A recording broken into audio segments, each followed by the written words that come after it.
Hello my friends, so it's been a long time since I have done my Hidden Gem series. This is something that I did last year. And I go around and I do a search on YouTube and try to find up and coming pagans. And watch their channel for a bit, and if I like their content, then I feature them on the Hidden Gem series. So this is just a way to give people who are just starting out a little exposure so people can watch a couple of their videos, and if they like them, subscribe to them and just give them some more exposure. The requirements for this in the past is that you have to have a channel which is somewhat pagan related and also have less than 1,000 subscribers. There are two individuals in this group that I picked here that are over 1,000. But I chose them because I like their content, and they also contacted me last year and wanted to be a part of it, and I didn't end up doing another one last year. So I'm making up for it now, and in the time being, they went over 1,000 subscribers. At the time, they really still qualify. I'm not a stickler for really hardcore rules, so...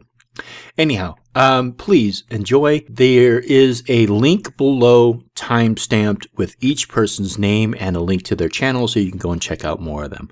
Again, thank you so much and take care.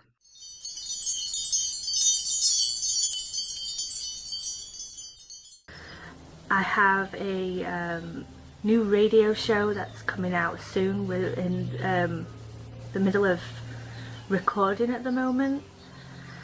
And as I'm sure you can aware, I can feel it myself. My energy is really like meh. And I think it's because I don't know where I'm headed, where I'm supposed to be. I don't know whether to drop certain things and just focus on a few. And then there she is. She's back. Hey, that's we lost weird. I was like... yeah, the Illuminati kicked you because you were giving out secrets. That's why. Everything just shut off on me. Like everything. I'm like, what the hell? As soon as I start talking about the Mason rituals, like, bang. That's what it is. See, it's a conspiracy. Oh my god. The cat did it. The cat did it. They're both here just staring. Where's the cat now? Is the cat over there by your rider? I have no clue who the blonde is. Started out as Sunshine Morning Ray. But again, I don't know much about her, so this morphed into a very young, blonde, long-haired maiden, and I don't know who she is yet. Maybe she hasn't come into my life, or I don't know, maybe one of the other witches knows who she is. Watching another YouTuber who also does book reviews called The Rider from Nowhere, and he talked about, it was a few months ago I believe, he talked about the Harry Potter book, Harry Potter and the Cursed Child, which was made into a play, which I should probably review. I heard it's pretty bad. Yeah, so it's not jumping out at me, so I won't waste my time. But yeah, so that is the Dame Darcy Mermaid's Tarot. And I worked with this one a fair bit in the summertime at the beginning of last year, in 2016. So yeah, I really loved working with that one. And when I was still pregnant with my daughter, it was in April before she was born. So she was born just after the autumn equinox and just before. I guess do your research. I know it's kind of a tough thing because being witches, we don't like to harm things. But look at it this way. When you're cutting herbs and stuff like that, do you feel bad? It seems like it's okay to do that, but it's not okay to cut a limb from a tree. So like I said, as long as you're not going to be harming the tree or killing the tree, and it's a tree that's mature enough to be able to take a small branch, like don't cut off a whole... That's not how a binding spell that I've ever taken part in has went. Furthermore, a binding spell is something that's defensive. You know, say you've got a daughter and she's had an abusive boyfriend and she's broke up with him and now he's stalking her. You might cast a binding spell on him to keep him from harming her. Keep him, you know, if she's got a protective order against him, to keep him away. Something defensive. Not something to attack someone, not something to push someone out of office, disrupt it. My friend Teddy, who had last year asked me about Wicca and paganism because he said that he was splitting off from church and everything, and he asked me, to just kind of like give him some ways of learning about Wicca and being more, having more access to our community. And I said, well, YouTube is a great way. There's just so many things on YouTube that you can learn. So that was last year, and so he and I have actually become closer friends, and we are now... Or you're not paying enough. My husband and I are currently monogamous. Well, because we went into our relationship monogamous. That's the way we've lived up until this point. And when we started reaching out to the pagan community more, and we learned about poly, I've read about it, we've discussed it, and at this point in our life, we don't feel like that would be the best and healthiest choice for our marriage, for a myriad of reasons that I'm not going to go into. Candle magic, herbs, incense, sorcery, spell books. It's all about books.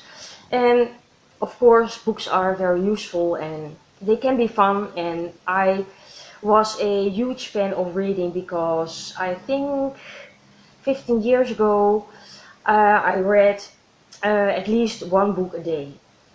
But for some reason my brain just gave up. And do pagans go to church? Well, in this article you actually said that some pagans do go to church.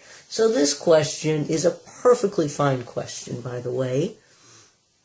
And the answer is yes, some pagans do, and no, not all pagans do. And this is coming, if somebody is asking this, chances are it's because they have a very, very Christian frame of reference. It's not like we're devil worshippers, so when people think of the pentagram, like that Wiccan symbol thing, the star with the ring around it, people are like, oh, I'm a devil worshipper. When you see the star upside down, that's when the whole Satanism thing, comes in. But that's not me. I'm just gonna say it, before anyone's like, oh my god, she worships the devil. That's not what that's about. So I'm just going to quickly explain what the pentagram is. Each point represents... I've been pretty much a hermit for so long because of the lack of connection with other people, other like-minded people. Now, there are many people that I've met that I've had absolutely wonderful conversations with, that I've connected with on different levels.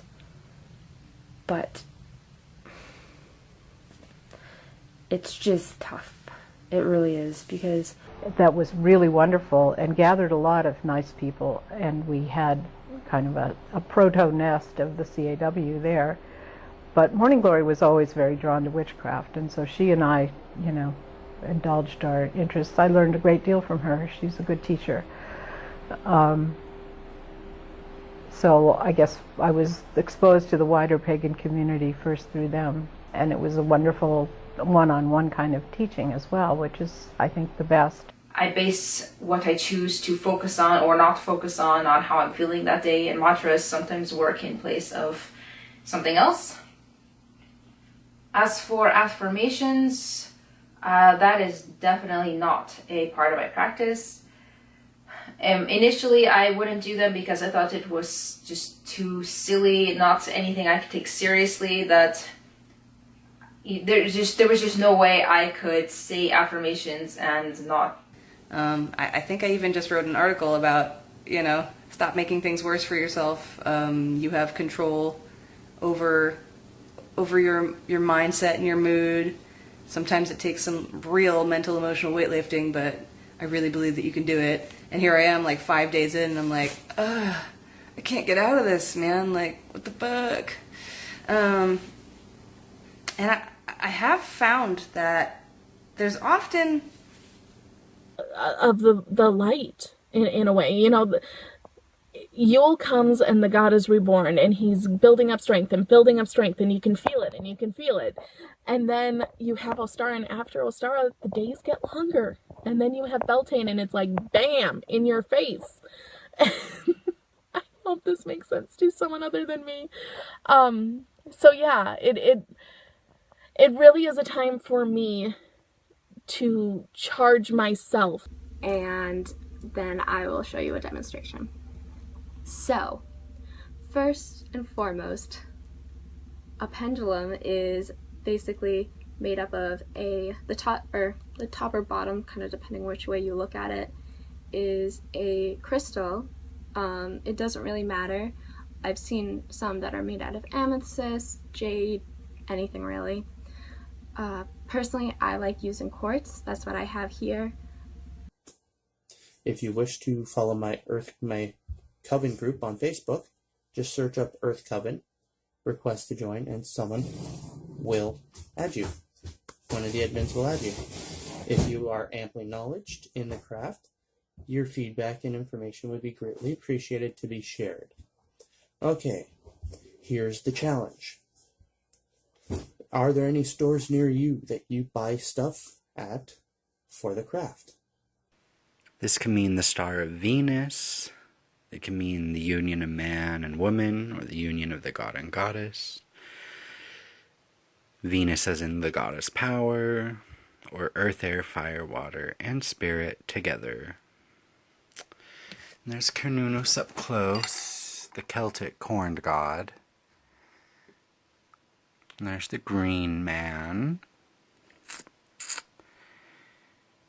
Ew. Comes to spells and stuff, I don't think, you know, and if you're watching this new thing, what's going on about spells, magic and spells, and I've said spells is like a prayer. It's just you're putting your intention into something. So you don't necessarily have to have all the instruments and tools that witches have or Wiccans have on your altar to do things. You don't have to have all that. It's nice to have the, I can't say aesthetics. Father-in-law and mother-in-law work way up here, and I work in the south. So we have to get something that's kind of like in the middle. So that's been very stressful, and it's been getting to everybody. And I have recently just like freaked out on them about something really stupid about the house situation. So it's like, you know, the energy is definitely really high with that, and there's a lot going on with the housing situation. Hold on, I have something on my lens. The whole image of Morrigan is pretty demonized. But anyway, that was a little side rant. Continuing on, I've had a lot of dreams involving her, and they're always really intense and really vivid and really terrifying. Like, I think the next one I had, it was the night before I had to turn in a whole bunch of stuff for a scholarship, and... Verse 222. Oh my god. They ask thee concerning menstruation. Say, it is a hurt, so keep away from women during menses, and do not approach them until they are purified. And when they are purified, go in onto them in the way God has commanded you. Truly, God loves those who repent, and he loves those who purify themselves. This platform can definitely be used for good, but it can also be used for bad. So if you find your numbers climbing, try to make sure you're really promoting what you want to promote on your channel. I know that the